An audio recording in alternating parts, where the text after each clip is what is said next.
Assalamualaikum warahmatullahi wabarakatuh. Selamat datang kembali di channel Cerita Mulu. Pada video kali ini, kita akan membahas kisah Nabi Adam alaihissalam. Nabi Adam alaihissalam merupakan manusia pertama yang menjadi bapaknya umat manusia. Nabi Adam alaihissalam merupakan makhluk sempurna yang diciptakan oleh Allah Subhanahu wa Ta'ala dari tanah dengan tangannya. Di dalam Al-Quran, banyak sekali kisah yang menceritakan tentang kisah Nabi Adam alaihissalam. Namun, banyaknya ayat-ayat tentang kisah Nabi Adam yang diulang-ulang membuat kita yang awam menjadi kesulitan dalam memahaminya. Oleh karena itu, pada video kali ini kita akan membahas bagaimana kisah Nabi Adam lengkap, dari lahir sampai wafat menurut Islam, disertai dalil-dalilnya dalam Al-Quran maupun Al-Hadis. Untuk mengetahui kisah selengkapnya, nonton video ini sampai selesai. Kisah Nabi Adam sebelum diciptakan. Sebelum Nabi Adam alaihissalam diciptakan, Allah Subhanahu wa Ta'ala mengabarkan kepada para malaikat bahwa Ia akan menciptakan khalifah di muka bumi. Allah Subhanahu wa Ta'ala berfirman kepada para malaikat, "Aku hendak menjadikan khalifah di bumi." Saat malaikat mendengar kabar tersebut, sesungguhnya mereka telah mengetahui bahwasanya makhluk yang tinggal di bumi sebelum diciptakan manusia ini selalu berbuat kerusakan dan menumpahkan darah. Disebutkan dalam sebuah riwayat bahwa 1000 tahun sebelum Adam diciptakan, bangsa jin yang saat itu tinggal di bumi telah melakukan pertumpahan darah. Lalu Allah kirimkan sekelompok pasukan dari golongan malaikat kepada mereka. Para malaikat tersebut mengusir mereka sampai pada pulau-pulau yang dikelilingi oleh lautan. Oleh karena kejadian itu, mereka ingin mengetahui apa hikmat di balik penciptaan khalifah ini. Para malaikat pun bertanya kepada Allah Subhanahu wa Ta'ala, "Apakah engkau hendak menjadikan orang yang merusak dan menumpahkan darah di sana? Sedangkan kami bertasbih memujimu dan menyucikan namamu." Maka Allah Subhanahu wa Ta'ala menjawab, "Sesungguhnya aku mengetahui apa yang tidak kamu ketahui." Dari jawaban Allah Subhanahu wa Ta'ala yang diutarakan kepada para malaikat ini, menggambarkan bahwa Allah lebih tahu kemaslahatan dari diciptakannya Nabi Adam. Karena dari keturunan Nabi Adam akan lahir seorang yang menjadi para nabi dan rasul, para siddiq dan juga orang-orang saleh. Kisah Nabi Adam diciptakan oleh Allah. Nabi Adam alaihissalam diciptakan oleh Allah Subhanahu wa Ta'ala secara sempurna dan lengkap. Beliau diciptakan dari tanah liat dengan tangannya, sebagaimana yang disebutkan dalam surat Sad ayat 71 dan 75. Setelah Allah sempurnakan bentuknya, maka Allah meniupkan ruh ciptaannya kepada Nabi Adam alaihissalam. Disebutkan di dalam Al-Quran, "Ingatlah ketika Tuhanmu berfirman kepada malaikat, sesungguhnya aku akan menciptakan manusia dari tanah. Apabila aku telah menyempurnakan penciptaannya dan meniupkan ruh ciptaanku ke dalamnya, tunduklah kamu kepadanya dalam keadaan bersujud." Al-Quran Surah Sad ayat 71-72. Saat Allah menciptakan Nabi Adam, Allah telah menjadikan Nabi Adam sebagai orang yang sudah berakal dan mampu berbicara, sehingga Nabi Adam mampu memahami perkataan dan mampu menjawab perkataan tersebut dengan benar. Dikisahkan di dalam hadis At-Tirmizi bahwa ketika ditiupkan ruh kepada Adam, maka Adam pun bersin dan berkata, "Alhamdulillah." Maka Allah Subhanahu wa Ta'ala berfirman, "Semoga Allah merahmatimu wahai Adam. Pergilah kepada para malaikat itu dan katakanlah kepada mereka yang sedang duduk, Assalamualaikum." Maka Adam pun menuju para malaikat itu dan berkata, "Assalamualaikum." Para malaikat menjawab dengan jawaban yang lebih lengkap, "Waalaikumsalam warahmatullah." Kemudian Nabi Adam kembali kepada Tuhannya. Lalu Tuhannya berkata, "Ini adalah salam penghormatanmu dan keturunanmu." Lalu Allah berfirman kepada Adam, sementara kedua tangannya mengepal, "Pilihlah salah satu dari keduanya yang kamu kehendaki." Adam menjawab, Aku memilih tangan kanan Tuhanku, dan kedua tangan Tuhanku adalah kanan yang diberkahi. Kemudian Allah membukanya, dan ternyata di dalamnya terdapat Adam dan keturunannya. Adam bertanya, "Wahai Tuhanku, siapakah mereka?" Allah menjawab, "Mereka adalah anak keturunanmu." Ternyata umur semua manusia telah tertulis di antara kedua matanya. Seketika itu, di antara mereka ada seorang lelaki yang cahayanya paling cerah di antara yang lain. Maka Adam pun bertanya, "Wahai Tuhanku, siapa ini?" Allah menjawab, "Ini adalah anakmu, Daud, dan aku telah menulis untuknya umur 40 tahun. Nabi Adam berkata, "Ya Allah, tambahkan umurnya." Allah berfirman, "Itu telah aku tuliskan untuknya." Nabi Adam berkata, "Wahai Tuhanku, kalau begitu aku berikan 60 tahun umurku untuknya." Allah berfirman, "Itu adalah hakmu." Kemudian Allah tempatkan Nabi Adam sesuai kehendaknya. Lalu ia diturunkan dari surga. Lalu Nabi Adam menghitung sendiri umurnya. Lalu ketika malaikat maut datang, maka Adam berkata padanya, "Kamu terburu-buru, aku telah diberi umur 1000 tahun. Malaikat menjawab, "Tidak, tetapi kamu telah memberikan 60 tahun umurmu kepada anakmu, Daud." Lalu Nabi Adam mengingkari hal tersebut. Maka anak cucunya pun juga terwarisi sifat mengingkari. Nabi Adam lupa dengan hal tersebut, maka anak cucunya pun juga terwarisi sifat lupa. Sejak saat itulah diperintahkan untuk menulis dan mengadakan persaksian. Dikisahkan pula di dalam sebuah hadis yang diriwayatkan oleh Imam At-Tirmizi bahwa ketika Allah Subhanahu wa Ta'ala menciptakan Nabi Adam, maka diusaplah punggung Nabi Adam alaihi salam. Dari punggung itu kemudian berjatuhanlah seluruh jiwa yang akan menjadi keturunannya kelak hingga hari kiamat. Lalu Allah menjadikan kilauan cahaya di antara kedua mata masing-masing dari mereka. Setelah itu, mereka pun dihadapkan kepada Nabi Adam, dan Nabi Adam pun berkata, "Wahai Tuhanku, siapakah mereka itu?" Allah Subhanahu wa Ta'ala berkata kepada Nabi Adam, "Mereka adalah keturunanmu." Lalu Nabi Adam melihat seorang lelaki dari mereka, maka Nabi Adam terkagum dengan kilauan cahaya yang memancar di antara kedua matanya. Nabi Adam bertanya, "Wahai Tuhanku, siapakah ini?" Maka Allah Subhanahu wa Ta'ala menjawab, "Ini adalah seorang lelaki dari kalangan umat terakhir dari keturunanmu yang bernama Daud." Nabi Adam bertanya, "Wahai Tuhanku, berapa umur yang engkau berikan padanya?" Allah Subhanahu wa Ta'ala menjawab, 40 tahun.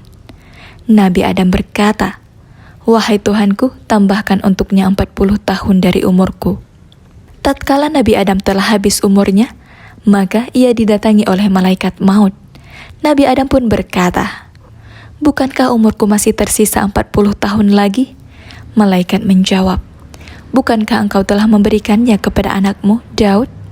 Nabi Adam pun mengingkari hal tersebut, maka keturunannya pun juga punya sifat mengingkari. Adam lupa dengan kejadian saat ia memberi umur kepada Daud, maka keturunannya pun juga punya sifat lupa. Adam berbuat salah, maka anak turunannya pun juga berbuat salah. Kisah Nabi Adam dan para malaikat. Setelah Allah Subhanahu wa Ta'ala menciptakan Nabi Adam secara sempurna, maka Allah Subhanahu wa Ta'ala mengajarkan kepada Nabi Adam semua nama benda. Dikisahkan di dalam Al-Quran, Dia mengajarkan kepada Adam nama-nama benda seluruhnya. Menurut Ibnu Abbas, nama-nama yang Allah ajarkan kepada Nabi Adam adalah semua nama-nama zat beserta gerakannya, baik yang kecil maupun yang besar. Semua nama-nama ini Allah ajarkan kepada Nabi Adam sebagai bekal untuk menjadi khalifah di bumi. Setelah Nabi Adam menguasai semua nama-nama yang Allah ajarkan, selanjutnya Allah hendak memperlihatkan kemampuan Nabi Adam kepada para malaikat, sebagai salah satu jawaban atas pertanyaan mereka sebelumnya. Maka Allah Subhanahu wa Ta'ala menunjukkan Nabi Adam di hadapan para malaikat dan berfirman kepada mereka, "Sebutkan kepadaku nama-nama benda ini jika kamu benar." Maka para malaikat menjawab, Maha suci Engkau, tidak ada pengetahuan bagi kami selain yang telah Engkau ajarkan kepada kami. Sesungguhnya Engkaulah yang maha mengetahui lagi maha bijaksana. Menurut Hasan al-Basri, ketika Allah hendak menciptakan Nabi Adam, para malaikat menyangka bahwa Allah tidak akan menciptakan makhluk melainkan para malaikat lebih mengetahui daripada makhluk tersebut. Ternyata, ketika malaikat itu diuji untuk menyebutkan nama-nama benda yang Allah tunjukkan kepada mereka, mereka tidak mampu melakukannya karena Allah tidak pernah mengajarkan nama-nama itu kepada mereka. Lalu Allah pun berfirman kepada Nabi Adam, Wahai Adam, beritahukanlah kepada mereka nama-nama benda itu. Nabi Adam pun mulai menyebutkan nama-nama benda itu satu persatu sesuai dengan apa yang Allah ajarkan kepadanya. Ketika Nabi Adam menyebutkan nama-nama benda tersebut, maka Allah berfirman kepada para malaikat, Bukankah telah kukatakan kepadamu bahwa aku lebih mengetahui rahasia langit dan bumi? Dan aku mengetahui apa yang kamu nyatakan dan apa yang selalu kamu sembunyikan. Perintah Allah untuk sujud kepada Adam. Allah Subhanahu wa Ta'ala memberikan banyak kemuliaan kepada Nabi Adam alaihissalam. Ia diciptakan dengan tangannya, ditiupkan ruh ciptaannya kepadanya, dan juga diajarkan oleh Allah tentang segala sesuatu. Kemuliaan berikutnya yang Allah berikan kepada Nabi Adam adalah diperintahkannya para malaikat untuk memberikan sujud penghormatan kepada Nabi Adam. Allah Subhanahu wa Ta'ala berfirman, Bersujudlah kamu kepada Adam. Al-Quran Surah Al-A'raf ayat 11. Saat Allah perintahkan kepada para malaikat untuk sujud kepada Adam, mereka semua pun sujud. Namun, ada satu di antara mereka yang tidak mau sujud kepada Nabi Adam karena sombong, yaitu Iblis. Iblis adalah makhluk dari bangsa jin yang diciptakan dari api, sedangkan malaikat Allah ciptakan dari cahaya. Walaupun si Iblis ini bukan dari golongan malaikat, namun ia tetap harus mematuhi perintah Allah, karena ia juga tinggal bersama para malaikat. Melihat Iblis tidak mau bersujud kepada Nabi Adam, Allah Subhanahu wa Ta'ala pun bertanya kepada Iblis, Apakah yang menghalangimu sehingga kamu tidak bersujud ketika aku menyuruhmu? Maka Iblis pun menjawab, Aku lebih baik daripada dia. Engkau menciptakanku dari api, sedangkan dia engkau ciptakan dari tanah. Terlihat dari jawaban yang dikemukakan oleh Iblis, kita bisa mengetahui bahwa Iblis telah melakukan sebuah analogi. Al-Hasan al-Basri mengatakan, Iblis telah menganalogikan sesuatu, dan dialah yang pertama kali melakukan analogi. Namun, analogi Iblis ini bukanlah analogi yang benar. Ia menganggap bahwa sesuatu yang tercipta dari tanah lebih hina dibandingkan sesuatu yang tercipta dari api. Padahal apabila kita bandingkan, sesungguhnya tanah itu lebih baik dan lebih bermanfaat daripada api. Tanah mengandung kelembutan, kelenturan, ketenangan, dan perkembangan. Sementara api mengandung unsur kekasaran, kecepatan, dan membakar. Selain itu, Nabi Adam juga telah dimuliakan oleh Allah. Oleh karena itulah, Allah Subhanahu wa Ta'ala memerintahkan kepada para malaikat untuk bersujud kepada Nabi Adam alaihissalam. Akhirnya, Allah Subhanahu wa Ta'ala mengusir iblis dari surga dan melaknatnya hingga hari kiamat. Allah Subhanahu wa Ta'ala berkata kepada iblis, Turunlah kamu darinya, yaitu surga, karena kamu tidak sepatutnya menyombongkan diri di dalamnya. Keluarlah, sesungguhnya kamu termasuk makhluk yang hina. Al-Quran Surah Al-A'raf ayat 13. Dalam ayat yang lain juga disebutkan, Keluarlah darinya, yaitu surga, karena sesungguhnya kamu terkutuk. Sesungguhnya kamu terlaknat sampai hari kiamat. Al-Quran Surah Al-Hijr ayat 34-35.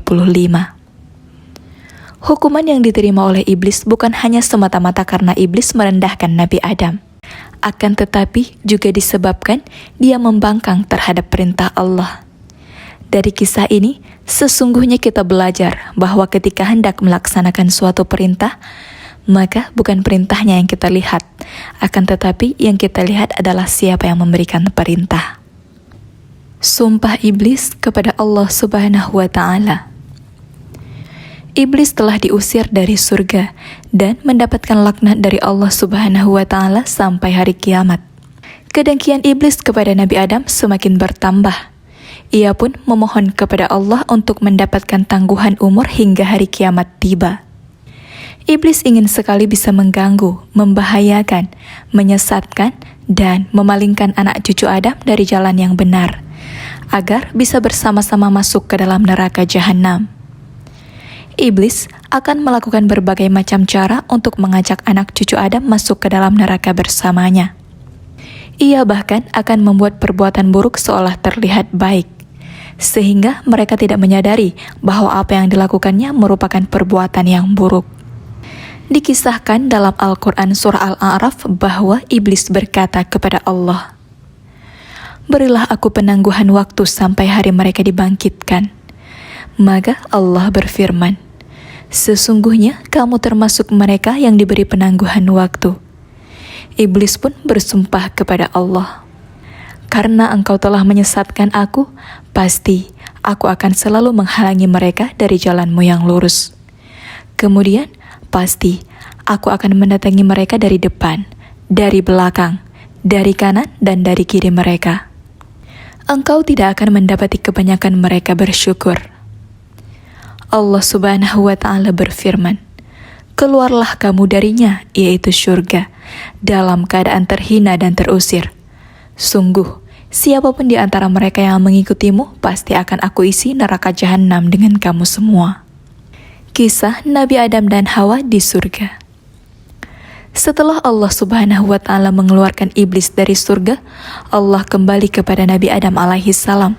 Melihat Nabi Adam berjalan-jalan sendiri di surga, maka Allah pun hendak menciptakan teman untuk Nabi Adam di surga. Suatu ketika, Nabi Adam ditimpa rasa kantuk, kemudian ia tertidur. Ketika ia tertidur, Allah mengambil tulang rusuk Nabi Adam yang paling pendek dan paling bengkok. Lalu dijadikanlah istrinya dari tulang rusuk tersebut. Disebutkan dalam sebuah riwayat bahwa Allah Subhanahu wa Ta'ala telah mengeluarkan iblis dari surga dan menyuruh Nabi Adam untuk tinggal di surga. Lalu Adam pun berjalan-jalan sendiri di surga tanpa seorang istri yang menemaninya. Kemudian ia tertidur sejenak lalu terbangun. Tiba-tiba di dekat kepalanya duduk seorang wanita yang diciptakan oleh Allah dari tulang rusuknya. Maka Adam bertanya padanya, "Siapa kamu?" Wanita itu menjawab, "Aku adalah seorang wanita." Adam bertanya, "Mengapa engkau diciptakan?" Wanita itu menjawab, "Agar kamu merasa tenang denganku." Maka para malaikat bertanya kepada Adam, "Siapakah namanya wahai Adam?" Adam menjawab, "Hawa." Malaikat kembali bertanya, "Mengapa dinamakan Hawa?" Adam menjawab, "Karena ia diciptakan dari sesuatu yang hidup." Menurut versi yang lain, Hawa diciptakan oleh Allah sebelum Adam memasuki surga. Disebutkan di dalam tafsir Ibnu Katsir bahwa pada mulanya Nabi Adam ditimpa rasa kantuk. Lalu ketika ia tertidur, maka Allah mengambil salah satu dari tulang rusuk sebelah kirinya dan menambalnya dengan daging. Lalu Allah menjadikan istri Nabi Adam dari tulang rusuk tersebut, yaitu Hawa. Dia adalah seorang wanita yang sempurna yang Allah ciptakan untuk Nabi Adam, agar ia merasa tenang hidup bersamanya. Ketika Nabi Adam terbangun, ia melihat Hawa telah berada di sampingnya. Maka Nabi Adam pun berkata, "Oh dagingku, darahku, dan istriku." Adam pun merasa tenang dan tentram bersamanya.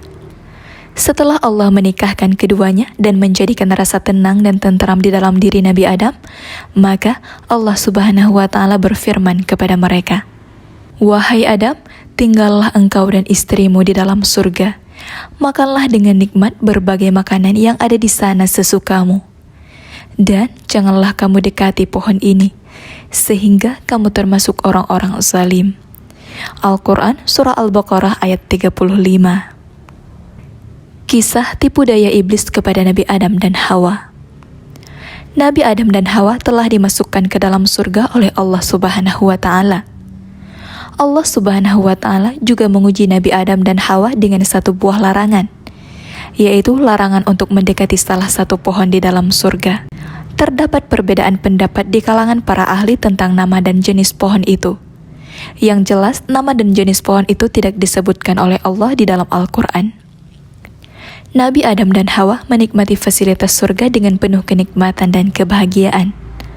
Mereka tidak akan merasa kelaparan, tidak akan telanjang, tidak akan merasa dahaga, dan tidak akan tersengat panasnya sinar matahari selama berada di dalam surga. Namun, Allah Subhanahu wa Ta'ala memberikan peringatan keras kepada keduanya, bahwa ada iblis yang telah bersumpah untuk mengganggu, menyesatkan, membahayakan, dan memalingkan Nabi Adam beserta keturunannya dari jalan kebenaran.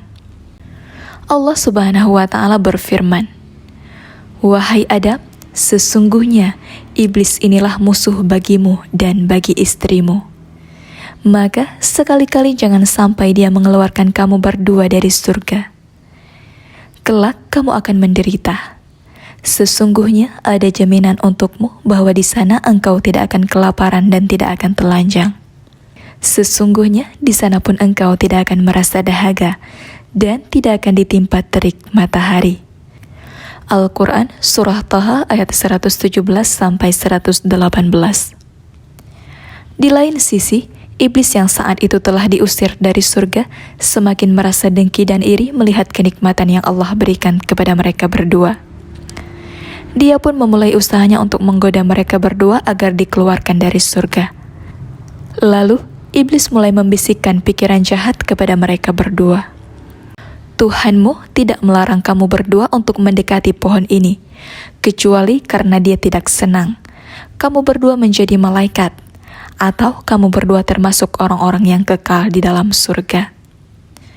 Agar lebih meyakinkan, iblis menamakan pohon itu dengan nama pohon khuldi, yang berarti pohon keabadian, agar Nabi Adam dan Hawa lebih tergoda. Iblis berkata, "Wahai Adam, maukah aku tunjukkan kepadamu pohon khuldi, yaitu pohon keabadian, dan kerajaan yang tidak akan binasa?" Sesuai sumpahnya, ia akan menggoda Nabi Adam dari segala arah. Maka iblis pun tidak kehabisan akal. Ia bahkan berani bersumpah atas nama Allah untuk lebih meyakinkan Nabi Adam dan Hawa. Iblis berkata, "Sesungguhnya aku ini bagi kamu berdua benar-benar termasuk para pemberi nasihat." Terdapat perbedaan pendapat mengenai apakah iblis masuk lagi ke dalam surga untuk menggoda Nabi Adam dan Hawa, ataukah iblis hanya sebatas melewati surga saja ketika menggoda mereka, ataukah iblis menggodanya dari luar pintu surga atau di bawah langit. Yang jelas, apapun pendapatnya, iblis berusaha menggoda Nabi Adam dan Hawa agar mereka dikeluarkan dari surga sebagaimana iblis diusir dari surga. Kisah Nabi Adam dan Hawa memakan buah terlarang. Dengan segala cara, iblis menggoda Nabi Adam dan Hawa untuk melanggar perintah Allah Subhanahu wa Ta'ala. Akhirnya, mereka berdua pun tergoda untuk memakannya. Hawa memakan buah dari pohon tersebut sebelum Nabi Adam. Hawa jugalah yang mendesak Nabi Adam untuk memakan buah tersebut. Ketika mereka baru saja mencicipi buah tersebut, aurat mereka langsung tersingkap. Karena merasa malu, akhirnya mereka tutupi aurat mereka dengan dedaunan di dalam surga. Dikisahkan di dalam surat Al-A'raf, ia, setan, menjerumuskan keduanya dengan tipu daya. Maka ketika keduanya telah mencicipi buah pohon itu, tampaklah pada keduanya auratnya, dan mulailah keduanya menutupinya dengan daun-daun di surga. Ibnu Abbas mengatakan bahwa dedaunan yang digunakan untuk menutup aurat mereka adalah daun pohon tin. Dikatakan dalam sebuah riwayat yang diriwayatkan oleh Ibnu As-Sakir bahwa setelah Nabi Adam melakukan kesalahan di surga, maka auratnya tersingkap. Lalu beliau keluar dari surga dan menemui sebatang pohon. Pohon itu lalu memegang ubun-ubun beliau. Selanjutnya Tuhannya memanggil, "Apakah kamu lari dariku, wahai Adam?" Maka Adam menjawab, "Wahai Tuhanku, aku merasa malu kepadamu karena kesalahan yang telah aku perbuat." Kisah bertaubatnya Nabi Adam dan Hawa. Setelah Nabi Adam dan Hawa melakukan kesalahan hingga aurat mereka tersingkap, maka Allah Subhanahu wa Ta'ala memanggil mereka berdua dan berfirman, "Bukankah aku telah melarang kamu berdua dari pohon itu?" Dan aku telah mengatakan bahwa sesungguhnya setan adalah musuh yang nyata bagi kamu berdua. Mendengar teguran dari Allah atas kesalahan yang mereka perbuat, mereka pun mulai menyadari kesalahan mereka. Mereka menyesali perbuatannya dan ingin bertaubat kepada Allah Subhanahu wa Ta'ala. Diriwayatkan dalam Al-Mustadrak, Ibnu Abbas menceritakan, Adam bertanya, "Ya Tuhanku, bukankah aku telah Engkau ciptakan dengan tanganmu sendiri?" Allah menjawab, "Benar." Adam bertanya, "Bukankah Engkau juga telah meniupkan ruhmu kepadaku?" Allah menjawab, "Benar." Adam bertanya, "Bukankah jika aku bersin Engkau mengucapkan semoga Allah merahmatimu dan rahmatmu mendahului murkamu?" Allah menjawab, "Benar." Adam bertanya, "Bukankah Engkau telah menuliskan bagi diriku untuk melakukan hal kesalahan ini?" Allah menjawab, "Benar." Adam bertanya, "Bila aku bertaubat, apakah Engkau akan mengembalikan aku ke surga?" Allah berfirman, "Benar." Maka Allah pun mengajarinya sebuah kalimat. Dikisahkan di dalam Al-Quran. Kemudian, Adam menerima beberapa kalimat dari Tuhannya. Lalu, dia pun menerima taubatnya. Sesungguhnya, dialah yang maha penerima taubat lagi maha penyayang. Al-Quran, Surah Al-Baqarah ayat 23. Kalimat itu adalah, Rabbana zalamna anfusana wa illam taghfir lana wa tarhamna lanakunanna minal khasirin. Ya Tuhan kami telah menzalimi diri kami sendiri. Jika Engkau tidak mengampuni kami dan tidak merahmati kami, niscaya kami termasuk orang-orang yang rugi. Adam dan Hawa mengucapkan kalimat tersebut sebagai bentuk pengakuan atas kesalahan mereka dan upaya untuk kembali kepadanya. Allah pun menerima taubat mereka. Sesungguhnya Allah maha penerima taubat lagi maha penyayang. Kisah diturunkannya Nabi Adam dan Hawa ke bumi. Allah Subhanahu wa Ta'ala telah menerima taubat dari Nabi Adam dan Hawa. Meskipun demikian, bukan berarti mereka tidak mendapatkan konsekuensi apapun. Maka Allah Subhanahu wa Ta'ala memerintahkan mereka semua untuk turun dari surga. Turunlah kamu, sebagian kamu menjadi musuh bagi yang lain, serta bagi kamu ada tempat tinggal dan kesenangan di bumi sampai waktu yang telah ditentukan. Hari diturunkannya Nabi Adam beserta istrinya Hawa adalah hari Jumat, dan hari itu adalah sebaik-baiknya hari. Mengenai di mana tempat Nabi Adam dan Hawa diturunkan, maka terdapat banyak versi. Ada yang mengatakan Adam diturunkan di wilayah bernama Dahna, yaitu terletak di antara kota Taif dan Mekkah. Ada yang mengatakan di India, dan ada pula yang mengatakan diturunkan di Safa. Demikian pula Hawa, juga terdapat banyak versi cerita mengenai di mana ia diturunkan. Ada yang mengatakan ia turun di Jeddah. Ada pula yang mengatakan di Marwah. Selain Adam dan Hawa dikeluarkan dari surga, Allah Subhanahu wa Ta'ala juga menetapkan bahwa mereka berdua beserta keturunannya akan tinggal di bumi, wafat di bumi, dan juga dibangkitkan di bumi. Allah Ta'ala berfirman, "Di sana kamu hidup, di sana kamu mati, dan dari sana pula kamu akan dikeluarkan atau dibangkitkan."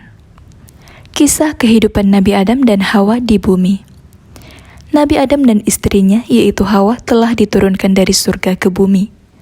Mereka telah berpindah dari negeri yang penuh kebahagiaan menuju negeri yang penuh dengan kesengsaraan, keletihan, kepenatan, kekeruhan, usaha, perjuangan, ujian, dan cobaan. Allah Subhanahu wa Ta'ala menciptakan Nabi Adam dengan tinggi tidak lebih dari 60 hasta. Sementara tinggi anak keturunannya akan terus berkurang seiring berjalannya waktu. Ketika Nabi Adam alaihissalam berada di bumi, Allah memerintahkan kepadanya untuk membangun rumah Allah. Allah Subhanahu wa Ta'ala berkata kepada Adam, "Wahai Adam, sesungguhnya aku memiliki tanah suci yang ada di hadapan arsy-Ku. Pergilah ke tempat itu dan bangunlah sebuah rumah untukku. Lalu bertawaflah kamu di rumah tersebut seperti para malaikat bertawaf di arsy-Ku." Kemudian Allah mengutus satu malaikat kepada Adam untuk menunjukkan tempat tersebut dan mengajarkan cara manasik. Disebutkan pula bahwa setiap jejak kaki Nabi Adam kelak akan menjadi suatu negeri di kemudian hari. Makanan yang pertama kali dimakan oleh Nabi Adam di bumi adalah makanan yang dibawa oleh Jibril, yaitu 7 biji gandum. Nabi Adam bertanya, "Apa ini?" Jibril menjawab, "Ini berasal dari pohon terlarang yang dulu engkau dilarang untuk memakannya, tetapi engkau tetap memakannya." Adam bertanya, "Lalu apa yang harus aku perbuat dengan ke-7 biji gandum ini?" Jibril menjawab, "Tanamlah biji tersebut di tanah." Lalu Adam pun menanamnya. Setiap biji yang ditanam dari biji tersebut tumbuh menjadi 100.000 biji. Lalu Nabi Adam memanennya, menumbuknya, menggilingnya, mengadoninya, dan membuatnya menjadi roti. Akhirnya Adam memakan roti itu setelah melakukan usaha yang cukup keras.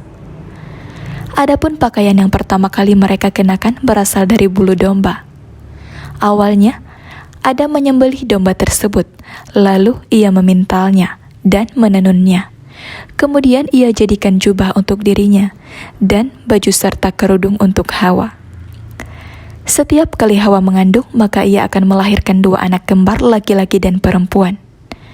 Adam memerintahkan untuk menikahkan anak laki-lakinya dengan putrinya dari kembaran anak laki-laki yang lain, dan seterusnya. Adapun menikah dengan saudara kembarnya sendiri tidak diperbolehkan pada saat itu. Para ulama berbeda pendapat apakah Nabi Adam dan Hawa sudah memiliki anak ketika mereka di surga. Ada yang berpendapat bahwa Adam dan Hawa hanya memiliki anak ketika di bumi. Ada pula yang berpendapat bahwa Adam dan Hawa telah memiliki anak ketika mereka di surga, yaitu Qabil dan saudara perempuannya.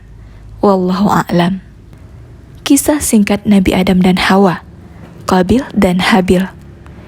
Setelah berlangsung lama, Nabi Adam dan Hawa tinggal di bumi, maka Nabi Adam hendak menikahkan anak-anaknya. Saat itu, anak yang hendak dinikahkan oleh Nabi Adam adalah Qabil. Habil beserta saudara kembar dari masing-masing keduanya. Habil hendak menikahi saudara perempuan Qabil yang lebih cantik. Sementara Qabil tidak terima dan hendak menjadikan saudara perempuannya itu sebagai istri untuk dirinya sendiri. Nabi Adam memerintahkan Qabil untuk menikahkan saudara perempuannya kepada Habil, namun Qabil menolak. Lalu Nabi Adam memerintahkan Qabil dan Habil untuk berkorban. Sementara Nabi Adam pergi ke Mekah untuk menunaikan ibadah haji. Adam meminta langit untuk menjaga keluarganya, namun langit menolak. Lalu Nabi Adam meminta bumi dan gunung untuk menjaganya, namun juga menolak. Akhirnya Qabil menerima untuk menjaga keluarganya. Lalu mereka berdua pun pergi berkurban dengan membawa kurbannya masing-masing. Habil berkurban dengan seekor kambing yang gemuk, karena ia adalah seorang peternak. Sedangkan Qabil berkurban dengan hasil pertanian yang sangat jelek. Setelah mereka mempersembahkan kurbannya masing-masing, maka tiba-tiba api dari atas menyambar kurban milik Habil. Ini pertanda bahwa kurban Habil diterima. Sementara kurban milik Qabil sama sekali tidak disambar oleh api. Ini pertanda kurban milik Qabil ditolak.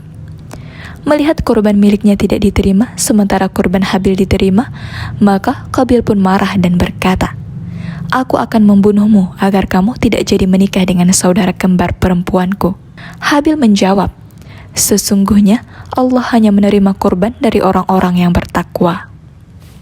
Dalam versi cerita yang lain, dikisahkan bahwa Nabi Adam merasa gembira dengan kurban kedua anaknya tersebut, dan merasa senang dengan diterimanya kurban Habil, sementara kurban Qabil tidak diterima. Qabil berkata kepada Nabi Adam, "Allah menerima kurbannya karena engkau mendoakannya dan tidak mendoakan aku." Padahal Nabi Adam mendoakan kedua bersaudara tersebut. Pada suatu malam, Habil pulang terlambat dari menggembala. Maka Adam meminta Qabil untuk mencari tahu mengapa ia terlambat pulang. Ketika Qabil berangkat dan bertemu dengan Habil, maka ia mengabarkan kepada Habil, "Kurbanmu diterima, sedangkan kurbanku tidak diterima." Maka Habil menjawab, "Allah hanya menerima kurban dari orang-orang yang bertakwa." Mendengar jawaban tersebut, Qabil murka. Akhirnya ia memukul Habil dengan besi yang ia bawa hingga terbunuh. Pada cerita versi lain, ada yang mengatakan bahwa Qabil membunuh Habil dengan batu yang dipukulkan di kepala Habil yang sedang tidur. Ada pula versi lain yang mengatakan bahwa Qabil mencekik Habil dengan keras dan menggigitnya seperti yang dilakukan binatang buas hingga Habil meninggal dunia. Wallahu a'lam. Setelah Qabil membunuh Habil, maka ia membawa di atas pundaknya selama 1 tahun. Versi lain ada yang mengatakan 100 tahun. Hingga akhirnya Allah mengirim 2 ekor gagak yang bersaudara. Kedua burung gagak tersebut bertarung, dan salah satu burung tersebut membunuh yang lain. Setelah ia membunuhnya, lalu ia turun ke bumi, menggali tanah dan melemparkannya, serta mengubur dan menimbunnya ke dalam tanah. Ketika Qabil melihat burung tersebut, maka ia berkata, "Duh, celaka aku. Kenapa aku tidak mampu berbuat seperti burung gagak ini, agar bisa mengubur mayat saudaraku ini?" Lalu ia pun melakukan seperti apa yang dilakukan oleh burung gagak tadi. Ia mulai menggali tanah dan menguburkan mayat saudaranya ke dalam tanah. Mendengar kabar kematian Habil, Nabi Adam pun bersedih. Maka Allah Subhanahu wa Ta'ala memberi kepadanya anak yang bernama Syit. Syit artinya adalah pemberian Allah. Nabi Adam dan Hawa memberinya nama Syit karena ia terlahir setelah terbunuhnya Habil. Kisah Nabi Adam wafat dan wasiat kepada anaknya. Telah dituliskan bagi Nabi Adam baginya umur 1000 tahun. Ketika Adam akan meninggal dunia, maka ia berpesan kepada anaknya, yaitu Syit. Adam mengajarkan kepadanya waktu-waktu siang dan malam, serta mengajarinya ibadah di waktu itu. Adam juga memberitahu kepadanya bahwa akan terjadi topan setelah itu. Ketika Nabi Adam menghadapi sakaratul maut, maka ia berkata kepada anak-anaknya, "Wahai anak-anakku, aku sangat ingin sekali mencicipi buah surga." Maka mereka mulai pergi mencarikan buah surga untuk ayahnya. Tiba-tiba mereka bertemu dengan para malaikat, yang saat itu mereka membawa kain kafan dan kapas yang dibubuhi minyak wangi untuk Nabi Adam, kapak, sekop, dan cangkul. Para malaikat tersebut berkata kepada anak-anak Adam, "Wahai anak-anak Adam, apa yang kalian cari? Apa yang kalian mau? Mau kemana kalian pergi?" Mereka menjawab, "Bapak kami sakit, dia ingin makan buah dari surga." Para malaikat berkata, "Pulanglah, karena ajal bapak kalian telah tiba." Beberapa saat kemudian, para malaikat sampai. Hawa yang melihat dan mengenali mereka langsung berlindung kepada Nabi Adam. Adam pun berkata kepada Hawa, "Menjauhlah dariku. Aku pernah melakukan kesalahan karenamu. Biarkan aku dengan para malaikat Tuhanku itu." Lalu para malaikat mulai mencabut nyawanya, memandikannya, mengkafaninya, memberinya wewangian, menyiapkan kuburnya, membuat liang lahat di kuburnya dan mensolatinya. Kemudian mereka masuk ke kuburnya dan meletakkan Nabi Adam di dalamnya. Lalu mereka meletakkan bata di atasnya. Lalu mereka keluar dari kubur. Mereka menimbunnya dengan batu. Lalu mereka berkata, "Wahai anak turun Adam, ini adalah sunnah kalian." Pada saat Nabi Adam wafat, matahari dan bulan sempat mengalami gerhana selama 7 hari 7 malam. Selang 1 tahun Nabi Adam meninggal dunia, maka Hawa pun juga meninggal dunia. Demikianlah kisah Nabi Adam lengkap dari lahir sampai wafat. Mulai dari dilahirkan atau diciptakan, diturunkan ke bumi, hingga wafatnya disertai sumbernya dari Al-Quran dan Al-Hadis, serta pendapat para ahli sejarah. Banyak sekali pelajaran yang bisa kita ambil dari kisah Nabi Adam. Semoga video kisah Nabi Adam secara lengkap ini dapat memberikan ibrah yang banyak kepada kita semua. Amin, amin ya rabbal alamin. Terima kasih sudah menonton. Wassalamualaikum warahmatullahi wabarakatuh.